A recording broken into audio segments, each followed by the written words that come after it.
Daily. Taste the Daily. వాయువ్య బంగాళాఖాతంలో అల్పపీడనం కొనసాగుతుండగా దాని ప్రభావంతో ఆంధ్రప్రదేశ్ లో వచ్చే 5 రోజుల పాటు విస్తారంగా వర్షాలు కురిసే అవకాశం ఉందని విశాఖ వాతావరణ శాఖ తెలిపింది. వాయువ్య బంగాళాఖాతానికి ఆనుకొని ఉన్న ఉత్తర ఒడిశా, పశ్చిమ బెంగాల్ తీరాల వద్ద అల్పపీడనం కొనసాగుతోంది. దీనికి అనుబంధంగా ఉపరితల ఆవర్తనం కూడా కొనసాగుతోందని తెలిపారు. ఇదే సమయంలో నేడు మరో అల్పపీడనం ఉత్తర బంగాళాఖాతంలో ఏర్పడే అవకాశం ఉందన్నారు. అది బలపడి వాయుగుండంగా మారే అవకాశాలు ఉన్నాయని వెల్లడించారు. ఉపరితల ఆవర్తనం సముద్ర మట్టానికి సగటున 7.6 కిలోమీటర్ల ఎత్తులో కొనసాగుతుండగా దానిని ఆనుకొని మరో ద్రోణి విస్తరించి ఉందని వాతావరణ శాఖ తెలిపింది. శ్రీకాకుళం, విజయనగరం, పార్వతీపురం, మన్యం, అల్లూరి సీతారామరాజు జిల్లాలో పిడుగులతో కూడిన మోస్తరు నుంచి భారీ వర్షాలు కురిసే అవకాశం ఉంది. మిగతా జిల్లాల్లో తేలికపాటి నుంచి మోస్తరు వర్షాలు కురిసే అవకాశం ఉందని అధికారులు హెచ్చరించారు.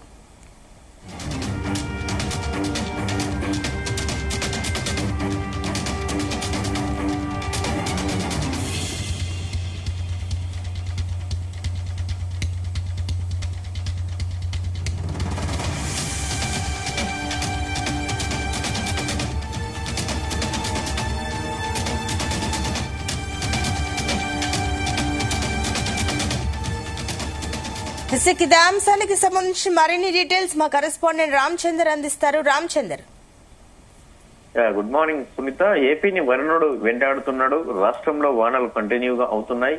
ఇప్పటికే వానలు కురుస్తున్నాయి. తాజాగా మరోసారి ఏపీకి వచ్చిన వాతావరణ శాఖ ఉపరితల ఆవర్తనం ప్రభావంతో రేపు మధ్య బంగాళాఖాతంలో అల్పపీడనం ఏర్పడే అవకాశం ఉందని విపత్తుల నిర్వహణ సంస్థ మేనేజింగ్ డైరెక్టర్ ప్రకాష్ జైన్ తెలిపారు. ఇది ఎల్లుండికి దక్షిణ ఒడిశా, ఉత్తరాంధ్ర తీరాల వెంబడి వాయువ్య అలాగే పశ్చిమ మధ్య బంగాళాఖాతంలో వాయుగుండంగా బలపడే అవకాశం ఉన్నారు.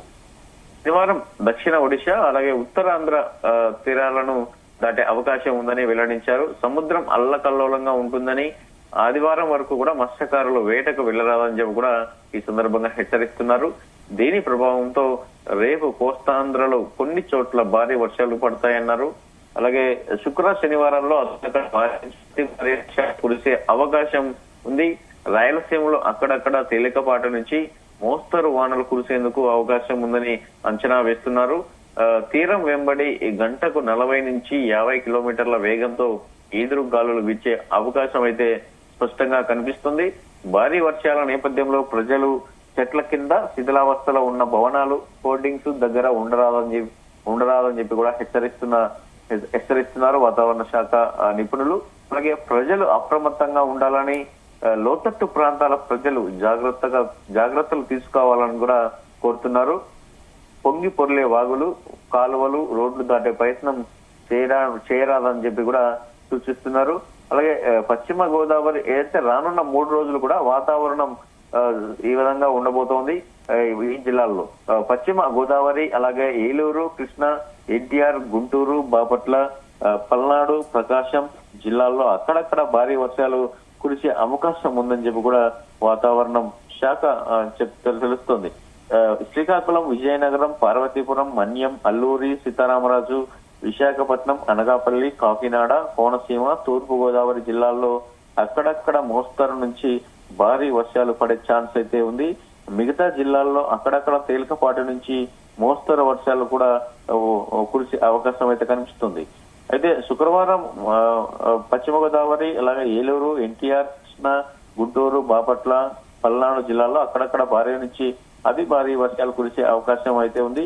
శ్రీకాకుళం, విజయనగరం, పార్వతీపురం, మన్యం, అల్లూరి సీతారామరాజు, విశాఖపట్నం, అనకాపల్లి, కాకినాడ, కోనసీమ, తూర్పు గోదావరి, నెల్లూరు, ప్రకాశం, కర్నూలు, నంద్యాల, కడప జిల్లాల్లో కొన్ని చోట్ల మోస్తరు నుంచి భారీ వర్షాలు కురిసే అవకాశం అయితే ఉందని చెప్పి కూడా తెలుస్తోంది. మిగతా జిల్లాల్లో అక్కడక్కడ తేలికపాటి నుంచి మోస్తరు వానలు కూడా పడే ఛాన్స్ అయితే ఉంది. శనివారం మాత్రం ఏలూరు, ఎన్టీఆర్, కృష్ణా, పల్నాడు జిల్లాల్లో అక్కడక్కడ భారీ నుంచి అతి భారీ వర్షాలు కురిసే అవకాశం కూడా స్పష్టంగా కనిపిస్తుంది. గుంటూరు, బాపట్ల జిల్లాల్లో పలు చోట్ల భారీ వర్షాలు కురిసే అవకాశం అయితే ఉంది. అలాగే శ్రీకాకుళం, విజయనగరం, పార్వతీపురం, మన్యం, అల్లూరు సీతారామరాజు, విశాఖపట్నం, అనకాపల్లి, కాకినాడ, కోనసీమ, తూర్పు గోదావరి, పశ్చిమ గోదావరి, ప్రకాశం, నెల్లూరు, కర్నూలు, నంద్యాల, కడప జిల్లాల్లో కొన్ని చోట్ల మోస్తరు నుంచి భారీ వర్షాలు కురిసే అవకాశం ఉంది. అలాగే మిగతా జిల్లాల్లో తేలికపాటి నుంచి మోస్తరు వానలు పడే ఛాన్స్ ఉంది. కృష్ణా నది వరద ప్రవాహం నిలకడగా కొనసాగుతుందని విపత్తుల నిర్వహణ సంస్థ మేనేజింగ్ డైరెక్టర్ ప్రకాష్ జైన్ తెలిపారు. అయితే నిన్న సాయంత్రం 6 గంటల నాటికి ప్రకాశం బ్యారేజీ వద్ద ఇన్ఫ్లో అవుట్ఫ్లో 4.55 లక్షల క్యూసెక్లు ఉందని కూడా చెప్తున్నారు. మొదటి హెచ్చరిక కొనసాగుతోంది. రేపటికి 5 లక్షల క్యూసెక్ల వరకు వరద ప్రవాహం చేరే అవకాశం కూడా ఉంది. మరోవైపు గోదావరి వరద ధవళేశ్వరం కాటన్ బ్యారేజ్ వద్ద ఇన్ఫ్లో 3.97 లక్షల క్యూసెక్లు ఉంది. భారీ వర్షాలను బట్టి ఈ నెల 28 నాటికి క్రమంగా వరద ఉధృతి పెరిగే అవకాశం కూడా కనిపిస్తుంది. నదీ పరివాహక ప్రాంతాలు, లోతట్టు ప్రాంతాల్లోని ప్రజలు తగిన జాగ్రత్తలు తీసుకోవాలని ఈ సందర్భంగా అధికారులు అయితే సూచిస్తున్నారు. ఏదేమైనప్పటికీ కూడా వెంటాడుతున్నాయి ఆంధ్రప్రదేశ్ ను కావచ్చు, ఇటు తెలంగాణను కావచ్చు. పూర్తి స్థాయిలో బలపడినటువంటి అల్పపీడనం ఏపీ, తెలంగాణకు పూర్తి స్థాయిలో అతి భారీ వర్షాలు అయితే సూచిస్తున్నట్టు కనిపిస్తోంది. నిన్న హైదరాబాద్ లో భారీ వర్షం పడింది. నిన్న సాయంత్రం వరకు కూడా లేనటువంటి వర్షం రాత్రి మాత్రం బాగా వర్షం వచ్చిందని చెప్పి కూడా వాతావరణ శాఖ అయితే తెలిపినటువంటి నేపథ్యంలో ఇటు రెండు రాష్ట్రాలకు కూడా పూర్తి స్థాయిలో వర్ష ప్రభావం ఎక్కువగా ఉందని చెప్పి కూడా చెప్తున్నటువంటి అయితే పరిస్థితి అయితే కనిపిస్తోంది. Sunita. Right Ramachandra, thank you.